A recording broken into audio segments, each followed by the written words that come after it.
a lot of people want to launch a premium product, and I'm like, no. I think that's the status quo. It's like, no, but prove to me there's going to be enough value, and like there is another cohort here that isn't just like 1 or 2% that we're going to do a lot of work for maybe not a lot of return. Hello, I'm your host, David Bernard. My guest today is Michael Ribero, Senior VP of Global Consumer Revenue at Condé Nast, where he helps oversee storied brands like Vogue, The New Yorker, GQ, and so many more. This episode was recorded live on stage at Revenue Cat's App Growth Annual Conference. On the podcast, I talk with Michael about the blessing and curse of having a brand, why post-purchase is a perfect upsell moment, and why partnerships are hard to pull off, but can be well worth the effort. Thanks for having me. Yeah, I have really been looking forward to this chat. So you and I got a chance to chat a few times ahead of this. And listen, you've been on a lot of podcasts. If you want some good listening, just search Michael Ribero, YouTube, podcasts, and other things like that. He's shared a lot of insights over the years. And so we're going to pull some new things in, maybe some old things in, but it's going to be a really fun conversation. Exciting. So thanks so much for joining me today. So the first thing I wanted to kick off with is competition and brand. And, you know, we're in this place in the industry where creating apps to compete is so much easier with AI. And we're seeing just a proliferation of apps. I mean, Jacob was talking earlier about the insane increase we've seen in the number of apps shipped. You know, you have Instagram creators sharing recipes competing with Bon Appetit. You have bloggers and influencers and everything competing for mind space with The New Yorker. Yeah. And there's like so much competition. And then you were at the Washington Post where like, you know, media has had a decade of challenges with all the new competitors and how to monetize and everything like that. And so I thought it'd be really interesting to start here because I think a lot of the people in this room and listening afterward will be in a place where they're starting to get a little worried. Yeah. Like, how do I compete? Like, you know, what does brand mean in this new age when, you know, Cal AI spun up out of nowhere with 17-year-olds and it's competing with MyFitnessPal and Lose It. And, you know, some of these storied brands in the app space are now facing competition from like 17-year-old kids. Yeah. So I wanted to start there of like, how do you think about competition and brand and how to manage that? Yeah, I'd probably offer maybe 3 different things here. So brand, I think blessing and a curse. Blessing in the sense where you have this storied past. I think the challenge was a lot of brands, especially in media, you potentially get stuck in that past, or you essentially become your parents' app. And like nobody wants to be their parents' app. Like maybe your parents, I don't know, liquor or something else, but like when you're your parents' app or you're your parents' media outlet, I think that could be a very difficult place to be. So that, I think that's the tension that we ultimately work through. But, you know, I think you do have brand recognition, you have consideration because you've potentially been exposed to, you know, this brand since a very young kid. I think, you know, whether it's Washington Post or whether it's, you know, MTV and a lot of these different things, someone's exposure is not necessarily like when they're thinking about buying or ever going to be a buyer. It's 10, 15, 20 years before that. And, you know, it's thinking, how do you ultimately nurture that tie over time? I know it's kind of backwards and maybe not appropriate for an app conversation, but I always refer to John Deere, if anybody has kids in the audience, but they make essentially like a small little tractor. And, you know, that kid is probably not going to be a buyer of a tractor for 40 or 50 years, but it's the early positive association that I think you can ultimately build on over time. The second is, you know, media I think is interesting in the sense everyone is maybe a frenemy, platforms and other brands. I think, you know, it's nice with media in a lot of times it's not a zero-sum game. So you can be a watcher or a reader of one publication, and usually that's actually a positive indication you're going to read other things. Right. So in a sense, we fight, you know, for real estate on the home screen or the app, but you know, in a way, you know, like there's always that second position, third position. The platforms is also an interesting one just because it is this frenemy, you know, it's fighting for now time, like how much time do you want to spend on the office? And, you know, historically for us, like Facebook was a great referrer, you know, all of these social platforms were a great referrer, and now they're like, we don't want to refer you any traffic. And it's a very difficult dynamic to deal with because, you know, at the same time, a lot of our readers and our current readers, people who want to ultimately subscribe, are on those platforms too and spend a big chunk of time on those platform. So we really have to find ways to work together. Easy to say, I think really hard to do. Again, even Condé Nast is a really small drop in the bucket for, someone like Meta. They say they care, but I know they don't really care. And so we have to fight really hard in order to, how do we do programming? How do we do paid media? How do we do those various things? So I think, between those two things, it is really important. We continue to invest in it. The one thing I think we were kind of getting into backstage too is potentially finding ways where you can be different. The one for us, I think, has really been, how do you bring people together in real life? I think community is really important to people, especially now and, in the context of AI and all that jazz. But we have this platform I think we've used well, and, I've seen it across my career, where you can bring people together in real life, help support that community, and then ultimately kind of feed back into, well, how do you connect event to event? And it's really like being in the app, doing those sorts of things, spending time with us so you're ready for that next event. That's been a way we've been able to see this as a positive cycle. Yeah, I think the differentiation is the key to a lot of this. And it's funny you brought up like the frenemy kind of thing. You probably don't even know this. Some of the audience will. I run a weather app on the side. And I actually know that my target market right now for my weather app is weather nerds who probably have 2 or 3 other weather apps in the space. And so kind of the way you're thinking about it as well, there are going to be certain categories where it's okay, like embrace the competition, like it's okay, but how do you fight for that mind share? Like how do you be the first one they open instead of the second one they open, or the first one instead of the third one that they open? How do you get your widget on the home screen versus like somebody else's widget? And the key there is that the value prop is like the differentiation is like, how do you think about that? And like when you were at the Washington Post, I mean, how did you think about that in the world of just abundant free media? You were there as you were transitioning into having to charge more and paywalling more things. Like, how did you think about that transition and so much free competition and creating that value? Yeah, I think a little or maybe a lot lucky and a little bit good. On the lucky front, I mean, there are externalities that I think when you find one of those, like take full advantage. For us, it was at the Post, it was the Trump bump and then COVID. And it's like, there's nothing I could have done to, to be a fraction of the success that we saw because of those two things. I think, the good part is, when you do get that influx, how do you make the most of it? And then, how are you taking the right steps in order to set yourself up for success?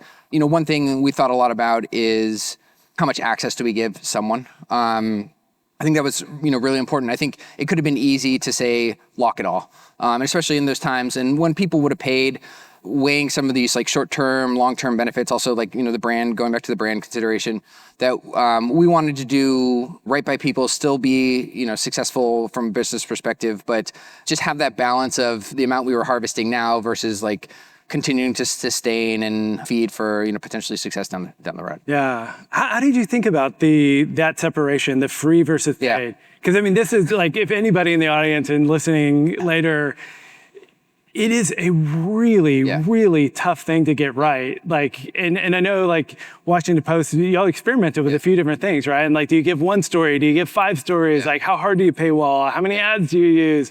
What were some of those internal conversations of like, how do we still be the storied brand? And a lot of folks, they won't have that kind of storied brand, but they have to make those similar decisions of like, we don't want to make the free experience crappy, but we want to incentivize people. So how did you think about that? Yeah, no good answer.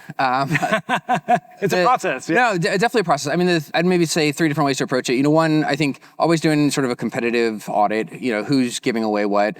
I think, like we were talking about before, I think people who are in the category are going to be in the category. The person who reads the Post is also probably reading the Times, is also reading the Journal, and deciding, do you want to be different than your competitors, and if so, like, do you have a very deliberate reason why? And maybe it's certain sections or certain features, but I think that's one. The second is you've got to try stuff, and I think that's the easy part. I think the hard part is internally convincing people to have this kind of test and learn approach. When you have revenue targets, if you're talking to a product team and they really want to advocate for one part of this should absolutely be free because we want the most people using it.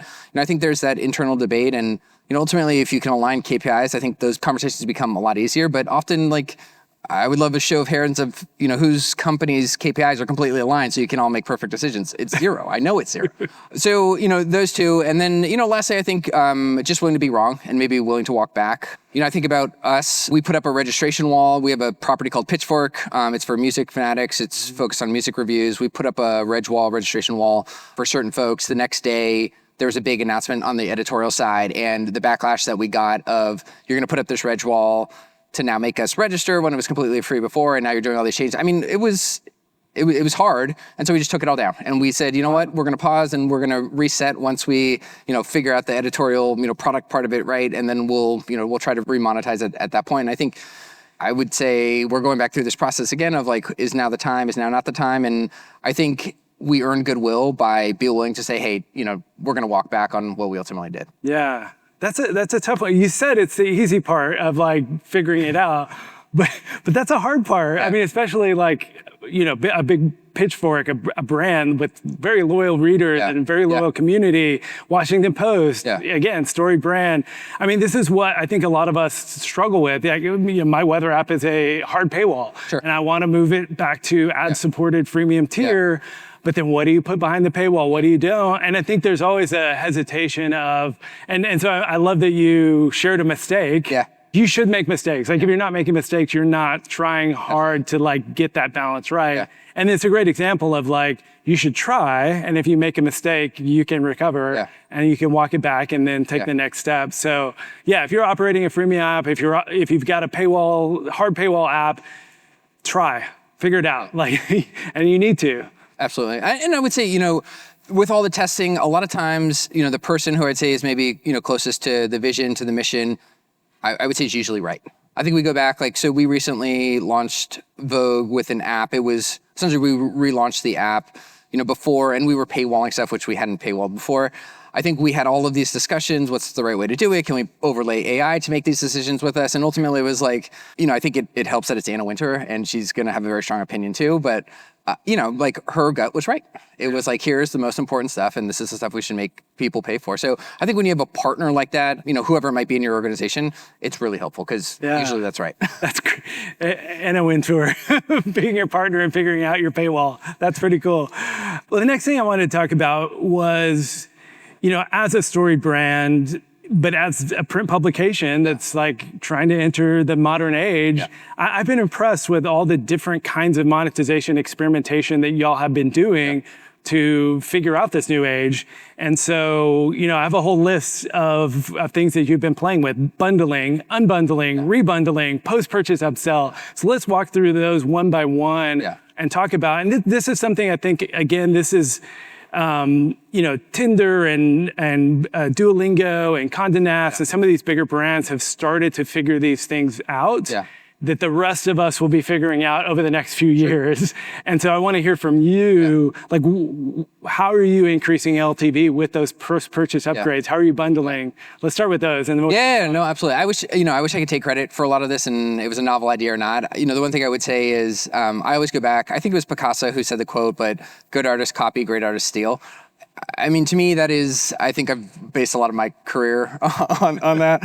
On the bundling, I think, part of it is what assets do you have and then how do you ultimately put them together? You look at something like the New York Times, the newspaper was deconstructed over years and years and years with the internet, with, various things, and they're essentially putting it all back together and making it really easy to buy. I think it, helps that, they were getting outside pressure to say, like, make a bet on this. So I think that was a catalyst for a lot of our conversations internally at Condé Nast. We have this very wide portfolio from GQ to Vogue. I go back to this double-edged sword is a lot of times these things seem to fit together, but sometimes they don't. The question is someone who is interested in Architectural Digest also going to be the person who is reading Wired? I think yes at points, but probably a lot of the time no. Those are some of the considerations we went into. What I will say, and I'm now seeing this work over multiple instances, when you get to that point of purchase, giving people more for less money is always an equation that's going to work. Right. So like coming from TV at one point in my life, most people watch, and this was probably 5 or 6 years ago, most people watch something like 6 to 8 channels. We would try all sorts of messaging, all sorts of packaging to say, hey, just get 6 to 8 channels. every single test that we ran, it lost when you said get over 100 channels. I mean, it was unbelievable to see, but I think, reinforced the idea of like, when you have that moment of truth, really making sure you put your best foot forward, even if it is like, it doesn't make sense or it doesn't agree with any of the research, and really the importance of testing. So that's kind of where we came from. I think the one good thing too, which we're seeing now just on the bundling, is all of a sudden you have different ways into a consumer. Usually, say with a single subscription, or if you don't pull it apart, it's, hey, it's one monolith, there's a benefit here, and we're just gonna keep hammering that one benefit. The context may not make sense. There's something might, be external, at least for us. And, I'm sure a lot of people who are doing the bundling is, here's another reason why we can show you the value of the subscription. There's a new event coming on. There's a new tent pole that we could talk about. So that's been really interesting for us on the bundling front. Yeah. A lot of folks either thinking, well, I don't have Yeah. GQ, Vogue, and things to bundle. Yeah. But when you're at the Washington Post, y'all bundled with Headspace. Tell me about that deal, because and this is another thing where I think we're going to see the subscription industry going. Is these kind of bundles. Like, okay, you're a huge outdoor fan with All Trails, and they have some weather features in there, but can they bundle All Trails with the Weather Channel to create this like synergistic bundle between the two? And I'm just throwing ideas out there, but like those kind of things. And you did that at the Washington Post. What did that look like, bundling with Headspace? Yeah, I would go, two different, so bundle internally. I do think there's a path bundling internally. You have more assets than I think you have. We recently relaunched the Wired subscription, and one thing that we were doing, but maybe not necessarily charging for, was AMAs with editors. And now all of a sudden we said, hey, this is now part of the subscription. We're only going to make it subscription only. And so I think there are things that either you're doing that you can now put into a subscription and call it a bundle, or probably low lift, but maybe high impact to kind of continue to build that existing offering you had. On the partnership front, I'll just warn, like, buyer beware, partnerships are really hard. Yeah. Really hard. And, we did multiple at the Washington Post, which I think is super exciting. I think the theme, we really tried to coalesce around one of two things. One is like the occasion, like coffee and newspaper go together really well. And so like we hammered that in a bunch of different ways. You can have access in, certain cafes, or, get a Washington Post branded coffee bean with your subscription. So that made sense. And then, the other was really, what person are you going after? That's kind of more in line what you were talking about. The context also helped in the sense, like, a lot of the research we got was people were just overwhelmed by the news. And so, the insight for us was, yes, we do some counter programming, shoulder programming that is, either happy news or, food or whatever it might be. But like, realistically, the Post is going to be known for very serious topics, Washington, very serious stuff. Like, so how do we bring in this moment of maybe peace and calm? That was the thinking there. I would say trying to hammer out a deal, and really, I think going in eyes wide open is like, are you going to be the big fish or the little fish? And not to say like either position is bad, or maybe big spoon or little spoon, but being okay with that going in. I think, when you have two companies that are kind of equal size, or at least in the same ballpark, all of a sudden it's like, well, I want it on my stack, and I want control of the billing relationship and all those things. I've run into issues before. So, really being deliberate about that. But if you can make it work, I think very cool for the press. And then, definitely business results behind it too. So what are y'all working on with post-purchase upsells? I know that y'all made a lot of headway with those. Yeah, I think this is, if there's one thing, I always try to do like do this thing. I call it post-purchase upsell, but once you sell your subscription, either sell something else, have someone else sell the real estate to someone else so they can sell something, or ask someone to do some sort of action. That point of purchase is probably the most engaged your customer's ever going to be. We've taken advantage of that in typically upselling another title, or upselling a premium type of product. So for example, if you subscribe to Architectural Digest, most of the times we don't know in what realm are you. Are you just a consumer who's aspirational, or is this your business? So we will offer kind of the business membership after purchase, and we get pretty decent conversion rates in that 5-ish%, and all of a sudden I have zero incremental customer acquisition costs, and now I'm driving something like $100 to $200 in lifetime value from just one pop-up. Yeah, it's like give people an opportunity to spend more. Yes. Yeah. And you think about and any sort of purchase, but like car or McDonald's or whatever it might be, when the credit card's out, like you're ready to go. And so how do I just maybe put one more thing in front of you? And again, I don't need great conversion rates. I just need little, and I'm making a little bit more money. Yeah, I was talking to, I don't know if he's in the room, but Toby from Bright Mind. This is a guy to talk to if you're here in the audience or at the conference. I was talking to him earlier. He runs Bright Mind. It's a mental health app, like kind of a meditation app. And I've known him for, like 5 years. We had an office hours call together, and we were just talking like 15 minutes ago about how, his app has done all right. It's such a crowded space. It's so hard. And so he recently introduced online intensives, one-on-one coaching, monthly 4-hour meditation events, week-long meditation retreats. And by taking the thousands of subscribers, but then the tens of thousands of engaged, email list and everything else like that, he increased revenue 50% by just thinking out of the box. Like, okay, you're a subscription app, but like, what else can you sell? Like coffee beans in the Washington Post. So like, I know a lot of this sounds like, oh, he's at, Condé Nast and he was at Washington Post. Like, you can't do this.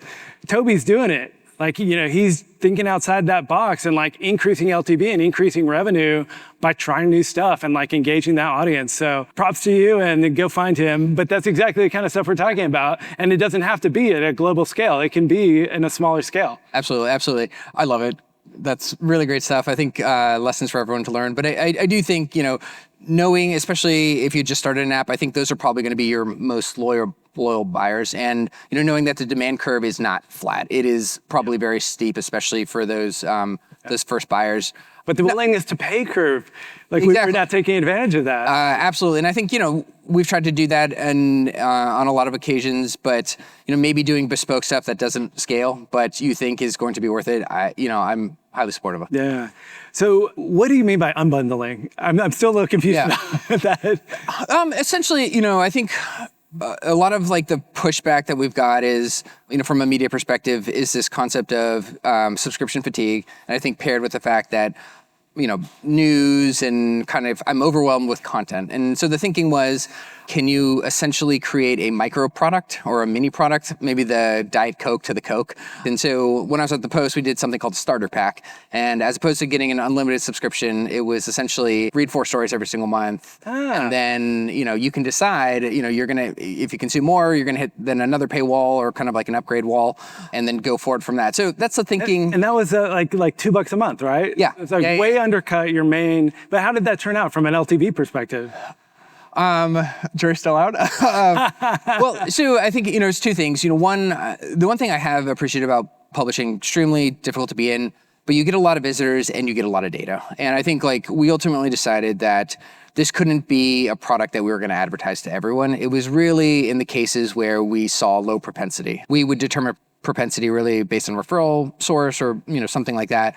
But if we could determine you were going to be really low propensity, this would be an offering, and it would kind of be, but really hidden kind of behind the scenes, but just trying to, I would say, lower the hurdle to get you into our payment ecosystem, and then we could go from there. No, that's so smart. And there's so many ways to do that in an app. I was talking to Will from Frenemy recently, and we were talking about like they have some really clever things they're thinking about. With being able to engage those people who, and it's pretty common in the industry now of like, people are closing out the paywall. You like, hey, they're there. So give them an offer, like bring them in. Absolutely. But there's even, even smarter, more sophisticated ways to do that with data to figure out if they're low propensity, like give them that, but don't give that to everybody. That's great. The last thing I wanted to talk about was tiering and how you think about tiering. And again, I think like there's just so much headroom. As a subscription app industry, we're still not fully exploring. The Tinders and Duolingos are getting there, but exploring the entire demand curve of the people who just love your brand, who are just willing to spend way more than your current offerings are. So how have you thought about breaking up those tiers and being able to offer those like really hardcore fans who are willing to spend a lot more, let them spend? How do you think about that? I think really interesting question. I don't think anyone's done it super well. I would say my thinking on this has changed. Before it was like, let's just launch new products, and new tiers, to capitalize on this very dynamic. Some people are willing to pay more than others. The adoption rates I've seen have been low single percentage, and it's like, well, is it even worth it? So I think I'm more now, I talk to our editors a lot, and a lot of people want to launch a premium product, and I'm like, no. I think that's the status quo. It's like, no, but prove to me there's going to be enough value, and like there is another cohort here that isn't just like 1 or 2% that we're going to do a lot of work for maybe not a lot of return, when we can be doing other things like, IRL or merch or whatever it might be to sort of capitalize on that same dynamic. So I think if you have enough, great. It does feel, the examples out there, whether it's ad-free or family, okay, I'm still not completely sold on if that makes sense, like in the media world, but we're thinking about it. The one thing I would call out is we've gone more of the away from the app, but into kind of the membership community world. And, Vogue, I think, presents a really good case study in trying to monetize different parts of the demand curve or the willingness to pay curve. We have extremely high priced products, very elite select people, everything IRL, everything white glove, to all the way down to like, freemium in an app, making sure that your brand, your company, your product, whatever it is, has like a large enough umbrella. And if not, like really being the default and no, don't do it. Focus on driving as much subscription as value into your subscription, get the retention rates right, get the, the right pricing that you think makes the most sense before you kind of want to distract yourself, because it is distracting. For a lot of companies, there is still so much low-hanging fruit. Don't jump to the premium tier before you've captured a lot of the low-hanging fruit, but you can think more strategically of like, here's what we're wanting to build over the next 5 years, and here's how we're going to build toward offering that much value that we can charge more. So it's a fascinating place to play in. All right, well, it's been so much fun chatting with you. I wish we could talk for another hour, but thank you so much. Thank you.